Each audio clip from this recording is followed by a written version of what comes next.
The desert. Perhaps the harshest biome in all of Minecraft. This is my attempt to survive out here for 100 days.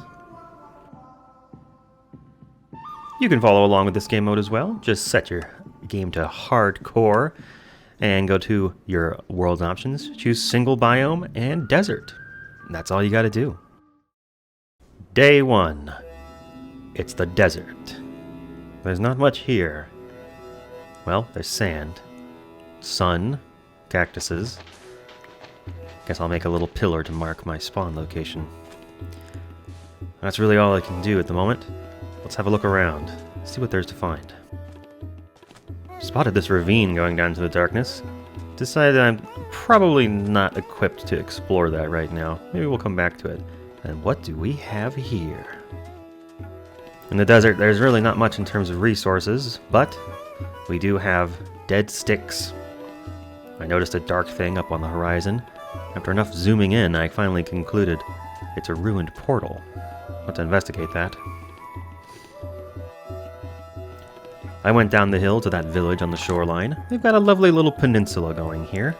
Seems like a pretty decent place to live, actually. I think I'll set up shop here. There's not a whole lot in terms of resources right now, but with a little sprucing up, some reorganization, this village could be a pretty nice place to live. Got a nice double tower formation, those are always fun. I think right now the village population is about 6 or 7, but hey, we can expand their wheat farms and get those rookie numbers up pretty quick.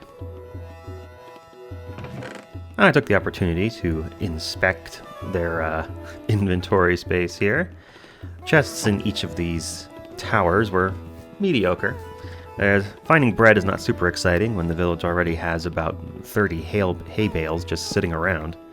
There's dozens of loaves of bread just waiting to be crafted down there. But I will grab the torches, they'll be useful. It takes very few to actually mob-proof an area these days, so we can spread those out quite a bit. We even got lucky enough to find a book. Maybe we can craft a lectern.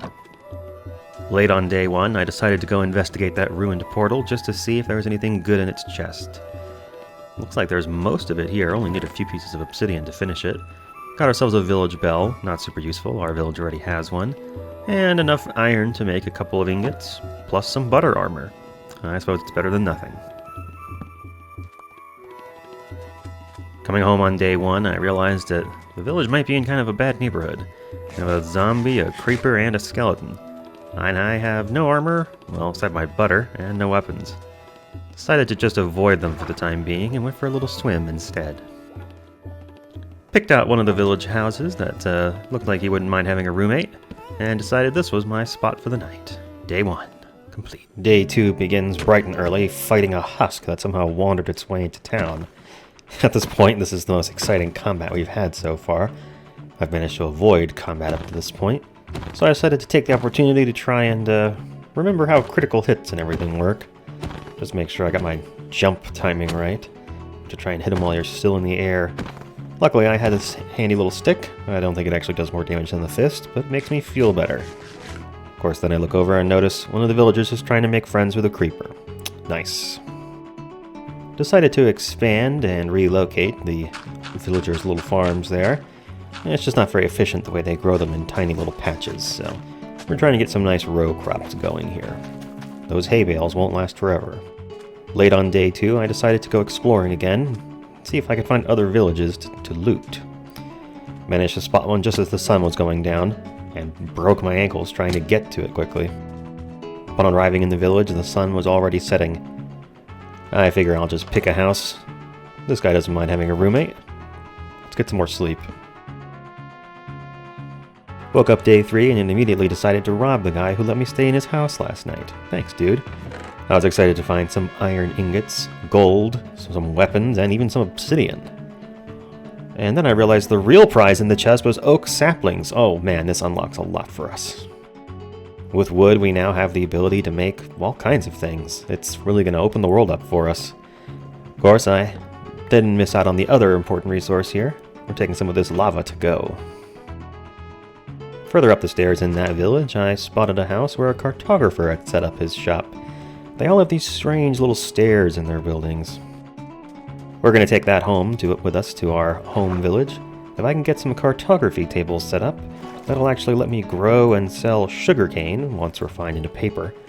And that's going to be a pretty handy way to drive our little economy. Decided to smack down some iron golems in order to take their iron. This is pretty safe, just so long as you build a 3-block high tower, they can't touch you. Just make sure you don't build it next to something that they can climb on, or they'll walk up there and whap you, send you flying. Day 4, I went ahead and spread out some dirt in the desert so I could plant all of our saplings, and then took a little extra time to lay down some torches out here. Crops can grow in the dark, but I'm pretty sure the trees still need light. The villagers seem to all be congregating in the town square, and an iron golem is just shoving his way through. And I had a miniature heart attack when I got stuck here and struggled to place blocks underneath me. For some reason my timing was wrong. If I had built up there, he would have been able to climb onto the first block I placed and get me. So I had to reconfigure real quickly there. Managed to get away without getting smacked, so that's good. These golems can be pretty dangerous, especially if we don't have armor. Day 5, I got a little tired having to choose between iron and wood tools and decided to mine myself up a little cobblestone so I can get something slightly more renewable but still useful. Dug myself out a little cobblestone quarry here under the earth. It's nothing fancy, but it'll get the job done. You can use that stone for furnaces too. I'm getting serious about putting together a sugarcane farm here. Made a couple iron shovels and dug out some trenches and then laid down all the sugarcane I could find around. This is going to turn into a source of profit. Continued my habit of smacking iron golems, day 5. Decided to collect some leaves with shears. A little greenery around here couldn't hurt. I never used them. Bright and early day 6, went out to finish populating the sugarcane farm. Every time I come out here, I harvest it and expand it. I'm not showing all of it, but just know I spent a good bit of time chopping and replanting trees.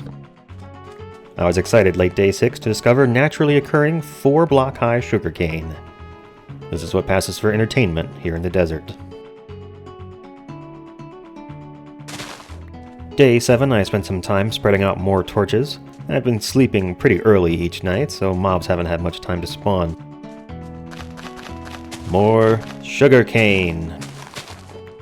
One of the resources this village gives us is these cows. There were 2 of them in the pen when we started, and now we're up to 7. Must smash iron golem for resources. Stayed up a little later on the night of day 7 and noticed the sky was completely black. It's very strange, no moon. It must have been raining or something. Of course it never rains here in the desert. It just gets weirdly dark. Got up early on day 8 and decided it was finally time to take this seriously. Crafted myself a shield and a full set of iron armor. This won't stop us from getting blown away by a surprise creeper, but it'll hopefully keep us from getting whittled to death by spiders and skeletons. Well, that's the plan at least. Took my shield out for a test run. Seems to be working just fine. Of course, I think I was far enough away from that creeper that I wouldn't have taken any damage anyway. Let's go try it on this second one, shall we? See if I can be a little more cautious and not prematurely... Nope, never mind. A surprising amount of the area around the village is still cloaked in darkness at night. I'm burning up my own wood supplies to make charcoal so I can make torches. The more we light this up, the more easily defensible this nice little peninsula will become. Working into the night here on day 8, I realized that there's actually a thin ledge of land behind some of these houses, and it's pretty dark back here, so I'm going to place some torches just to make sure we don't have creepers spawning right behind the house. That would be a pretty sad way for the series to end if I walk around a corner and get blown up. Day 9, I crafted myself a boat. Getting a little stir-crazy, just going in circles doing all my chores, so I decided to pay a visit to our neighbors across the lake. Hopefully they'll have some things we can steal. Showed up at the village across the lake and immediately yoinked all their crops and the dirt they were planted in. All of this will be used. Exploring the village, I was delighted to find they have a library. This is going to make it a lot faster for us to make our own bookshelves and lecterns.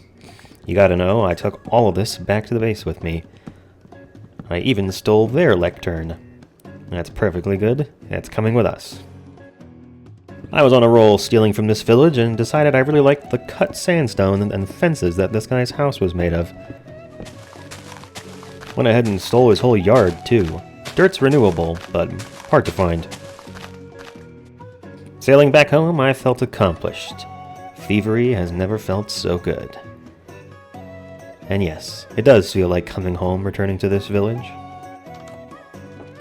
Late night on day 9, I spotted an Enderman holding a cactus.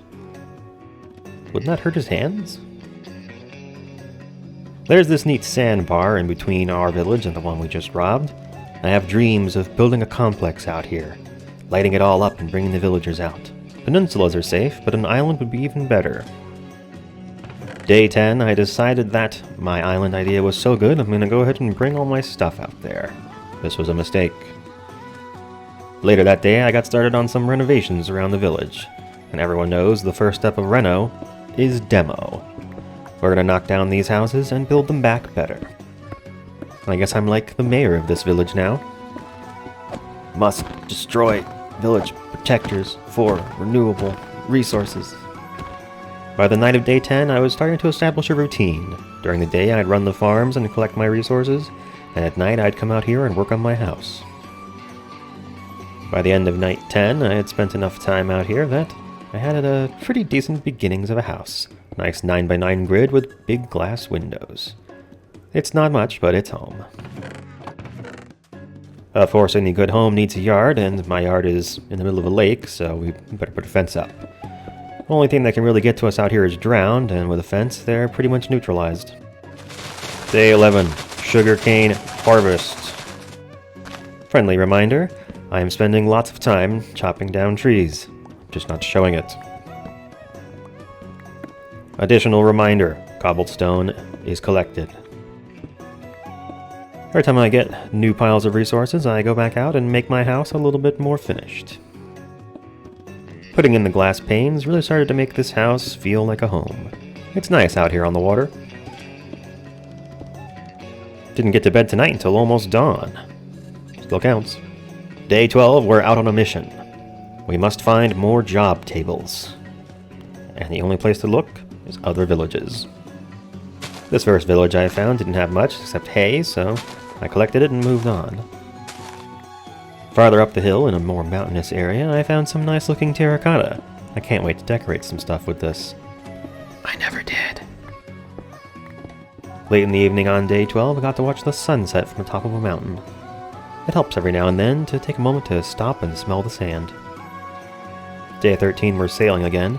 I try to use the water as much as I can. It's pretty empty, no resources, but it is faster travel. I was debating whether or not to take that terracotta when I noticed that there was a brewing stand in the corner. That's a score. At this point, my inventory is so full, I have to decide what to toss in order to take it. A couple houses over in that village, I found some brown mushrooms. Same situation. Every time I find something good, I have to decide what in my inventory is the most replaceable. You know what? I'll take this cauldron too. That's technically a job block. This village had a library as well. The librarian was selling a cursed book, so I took his lectern. He's clearly not using it properly. In that very same village, I also found a group of fishermen standing around and not fishing. Don't really think there's much fish in the water out here, but if I take these barrels, I can make my own fishermen back home. The last house in this village yielded the ultimate reward, a Fletcher. I went ahead and bought some arrows just because I wanted some, and of course you gotta know we're taking that job block back with us. Those arrows are all good, but we're gonna need a bow. Luckily, the spiders out here are willing to contribute some string to the cause. The evening of day 13, I realized my island project was a pipe dream. I'm simply too far from the village. My farms don't even run when I'm out here. We're moving back to the mainland, folks. Day 14. Gonna spend most of my time today moving resources back into the village. Feels kinda stupid, but that's how it goes. That first chest has everything with sand in the name, the second one takes all the job and villager-related blocks, and the third gets everything else. While the villagers are sleeping, my demolition continues into the night of day 14. This villager's got slabs falling on his face and doesn't particularly seem to mind. No sir, don't get up. I'll do this. Every night, I look across the water at the creepers and hope they don't know how to swim. Early on day 15, I'm expanding a platform out here. Just because I'm back on the mainland doesn't mean I can't take advantage of this great peninsula and build a house on the water. And it's oh so satisfying to place in that final block that finishes out a row. Here it comes. Again, no ocean yard? I don't know what you would call this sandstone platform out here on the water, but it's not complete without a fence. Sugarcane! I've got one villager that I've traded with a couple more times than the others. I actually managed to get him to apprentice here. That means he'll buy glass panes from us. That's pretty good, mostly because it's a way for us to turn sand into money. All it takes is a little charcoal. I continue to demolish villager houses while they sleep. At least I think they're asleep, their eyes are always open. Gotta smash golems for iron. Night 15, I've got enough resources gathered that it's time to start rebuilding. I'm going to try and extend this house and make a sort of row of connected buildings. Of course, we got to try and keep that theme continuous, so you know I'm putting up buttons and cut sandstone, staircases, and eventually decorating with a bit of terracotta. I'm pretty happy with how this turned out in the end. I think it ends up looking pretty cool.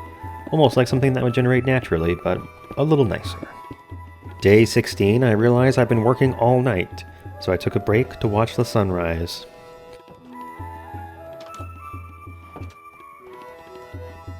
These towers on the side of town have gotta go.